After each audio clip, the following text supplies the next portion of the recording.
तुमसे बात करके कितना अच्छा लगता है। मन करता है रात भर तुमसे बात करता ही रहूं।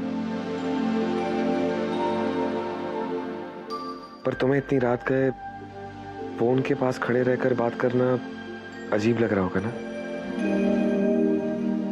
ठीक है, आज के लिए बस इतना ही काफी है। शुभ रात्रि। शुभ रात्रि।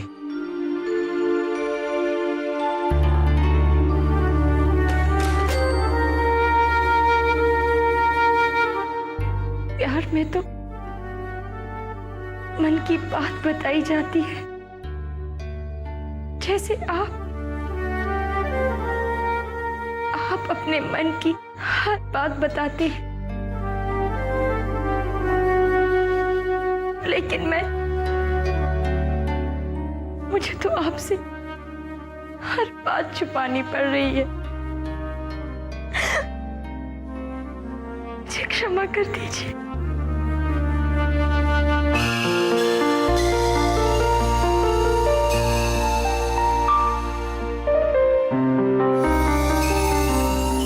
तुम्हारा प्यार नहीं होता तो पता नहीं क्या होता। लोग कहते हैं प्यार इंसान को मजबूर कर देता है, पर तुम्हारे प्यार ने तो हमेशा मुझे ताकत दी है। Good night.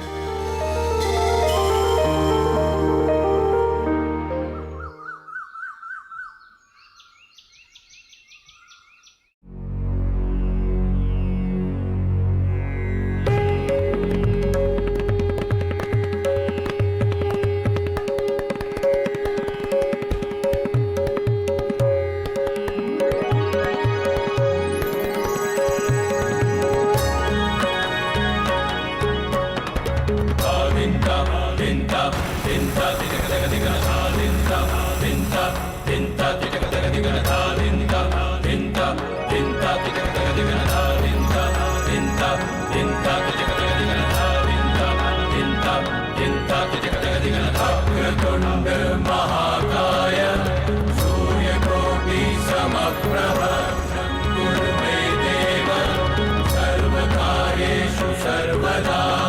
वक्रतुंड महाकाय सूर्यकोटि समप्रभ निर्विघ्नं कुरु मे देव सर्वकार्येषु सर्वदा।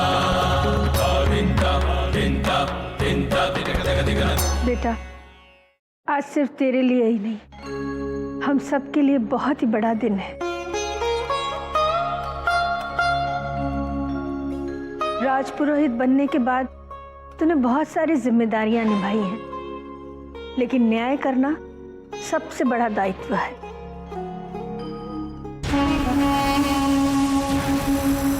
और आज तू न्याय करने जा रहा है। माँ सरस्वती तेरे जिह्वा पे विराजे। मंगलम भगवान विष्णु मंगलम गरुड़ध्वजा मंगलम पुंडरीकाक्ष मंगलाय तनोहरि।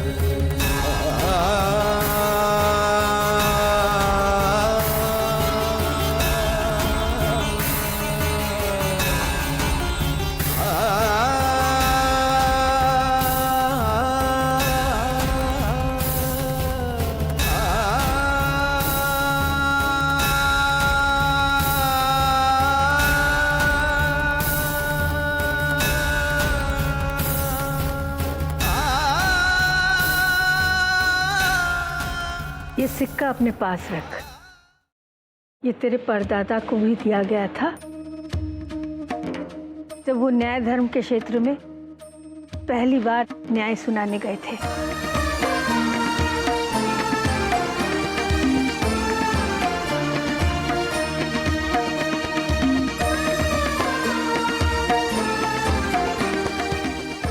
चल, अब बड़ों का आशीर्वाद ले ले।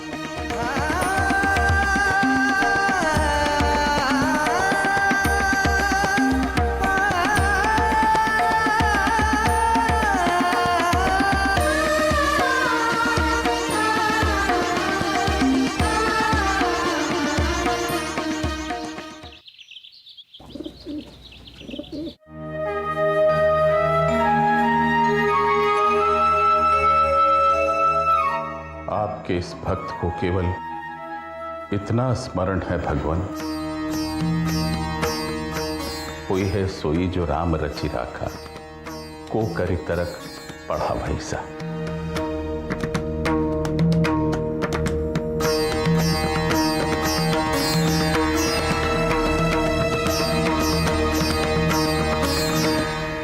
चलिए, सभा का समय हो गया।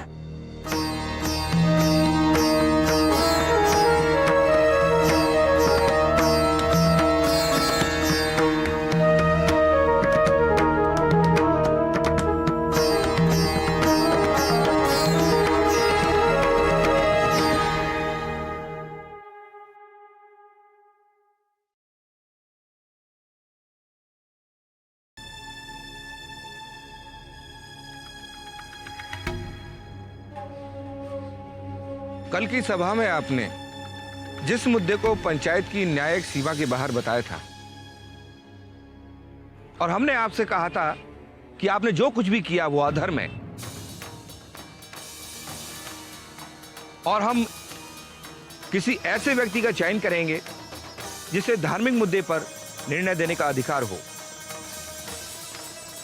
जी मुझे स्मरण है।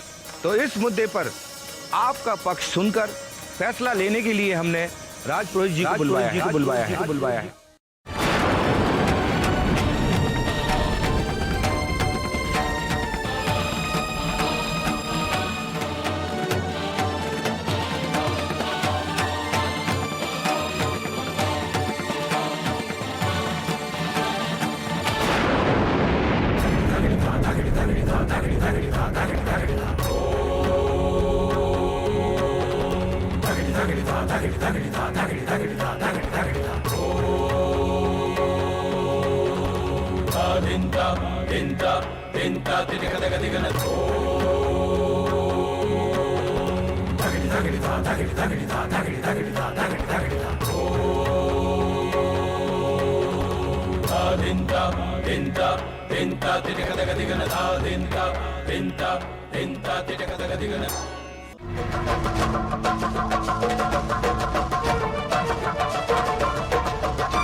प्रणाम बाबूजी।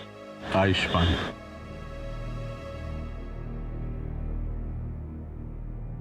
आज मेरी पहली सभा है बाबूजी, मुझे आशीर्वाद दीजिए कि मैं इस गद्दी पर बैठकर न्याय कर सकूं, सही फैसला ले सकूं,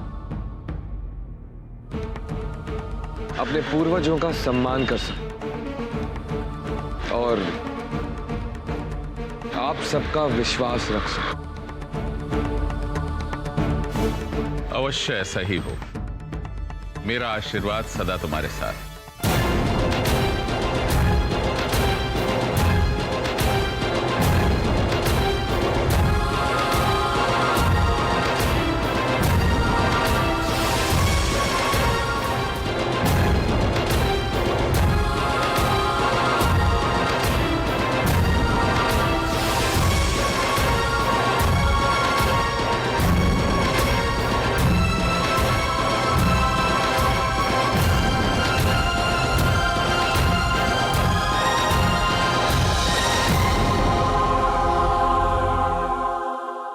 अब आप सभा शुरू कर सकते हैं। राधे राधे। आप तो मुद्दा जानते ही हैं। हम बस ये चाहते हैं कि एक राजपुरोहित की छत्रछाया में ब्रजवासियों को न्याय मिल सके।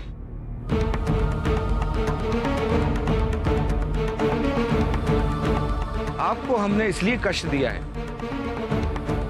क्योंकि ये एक धार्मिक मुद्दा है। लेकिन वो ब्राह्मण है कौन? मैं उनका पक्ष भी सुनना चाहूंगा।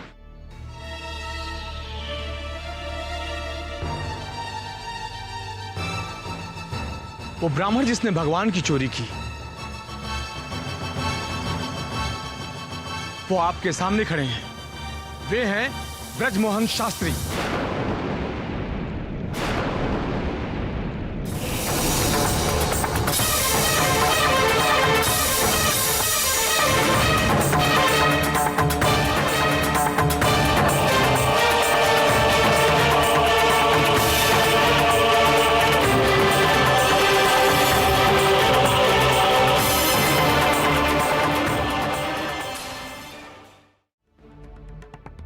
लेकिन वो ब्राह्मण है कौन? मैं उनका पक्ष भी सुनना चाहूंगा।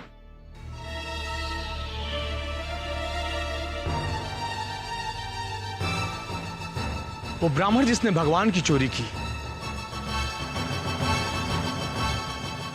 वो आपके सामने खड़े हैं। वे हैं ब्रजमोहन शास्त्री।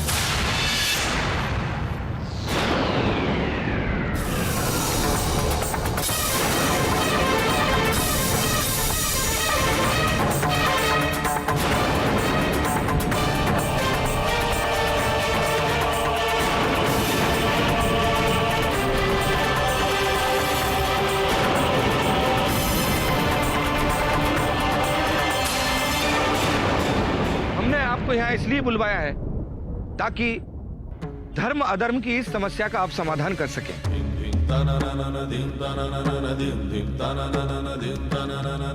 आप एक राजपुरोहित हैं। आप जो भी निर्णय लेंगे वो ब्रजवासियों के लिए मान्य होगा, स्वीकार होगा।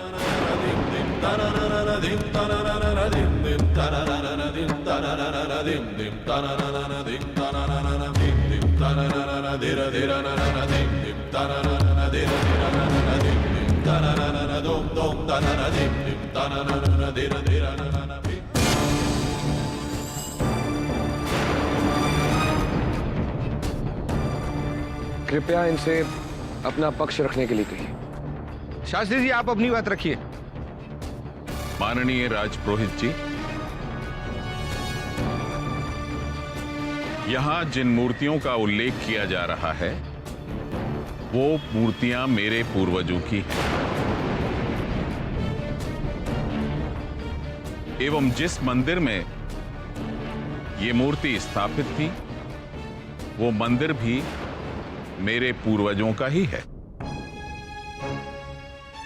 मैं प्रतिदिन नियमित रूप से उस मंदिर में भगवान की सेवा किया करता था।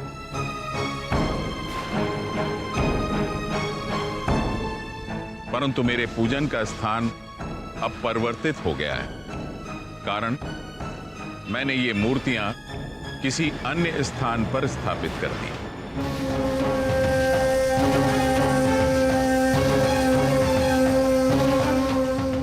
क्या आप इस बात से इनकार करेंगे कि इस मूर्ति का स्थान बदलने के लिए आपको पैसे मिले हैं?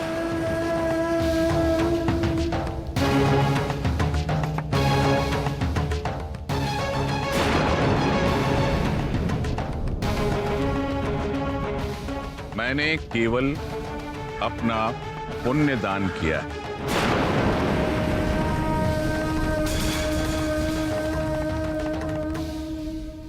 उन मूर्तियों का स्थान परिवर्तित कर अब मैं जिस स्थान पर उन मूर्तियों की पूजा कर रहा हूं, मेरा पुण्य भी उसी घर को प्राप्त हो रहा है। और उसके बदले में आपको पैसे मिल रहे हैं, है कि नहीं?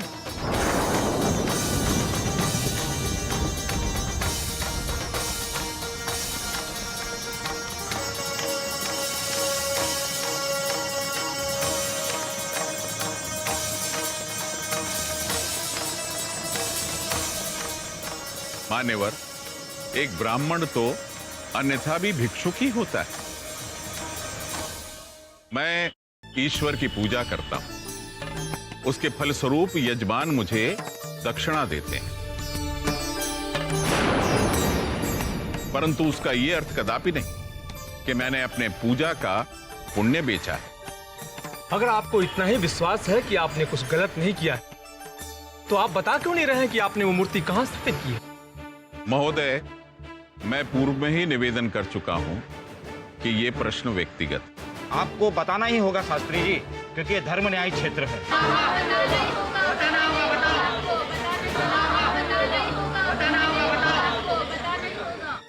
ये मैं नहीं बता सकता।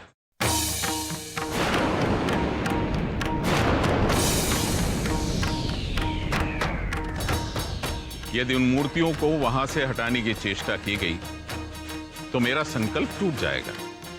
राजपुरोहित जी, शास्त्री जी कह रहे हैं कि मूर्ति उनकी, मंदिर उनका, उससे जुड़े हुए सारे पुण्य भी उनके, जो इन्होंने किसी और के नाम कर दिए, यानी कि अधर्म हुआ ही नहीं। चलिए मान लिया कि ये अधर्म नहीं हुआ, लेकिन मंदिर से मूर्ति हटाना तो अधर्म है।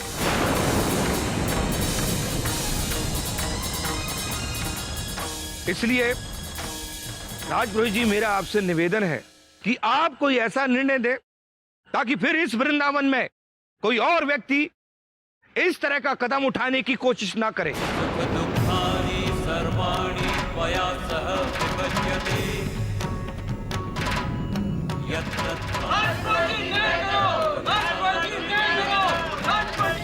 शांत हो जाइए, शांत हो जाइए, शांत हो जाइए।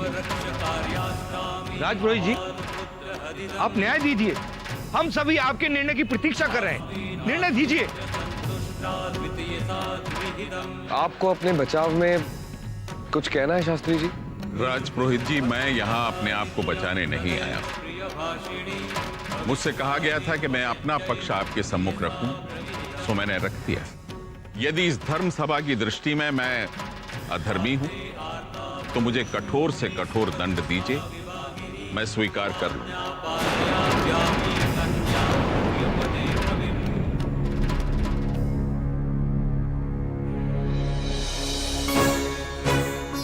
मैंने शास्त्री जी का भी पक्ष सुना है और पंचों के सवाल भी।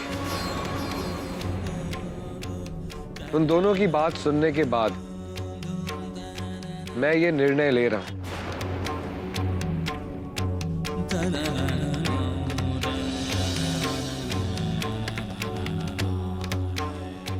शास्त्री जी, आपका ये मानना है कि मूर्ति आपकी है, मंदिर भी आपका है। मूर्ति की सेवा करके जो पुण्य आपने पाया है वो भी आपका है और आप उसे दान कर चुके। यहां पर मेरा विचार आपके विचार से अलग है। उस मंदिर में उस मूर्ति की हजारों वृंदावन वासियों ने पूजा की है, अपेक्षा की है, अपने पाप भी धोए हैं और पुण्य भी पाया है। इसलिए उस मूर्ति में सिर्फ आपके पुण्य नहीं, बाकी सारे हजारों वृंदावन वासियों के पुण्य भी शामिल हैं।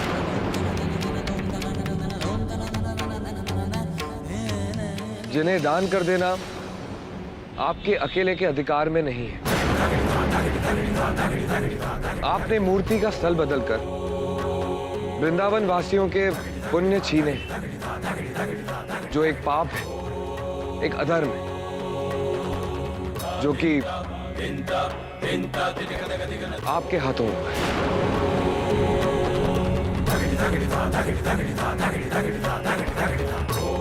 अगर यही आपका निर्णय है तो जो अधर्म और पाप इनके हाथों हुआ है उसका दंड भी आप दीजिए। जिस ब्राह्मण की कई पीढ़ियां वृंदावन में ही रही,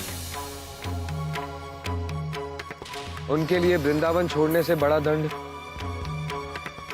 हो ही नहीं सकता।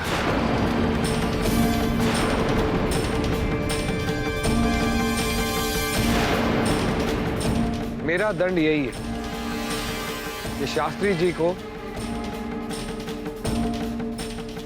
वृंदावन छोड़कर जाना होगा।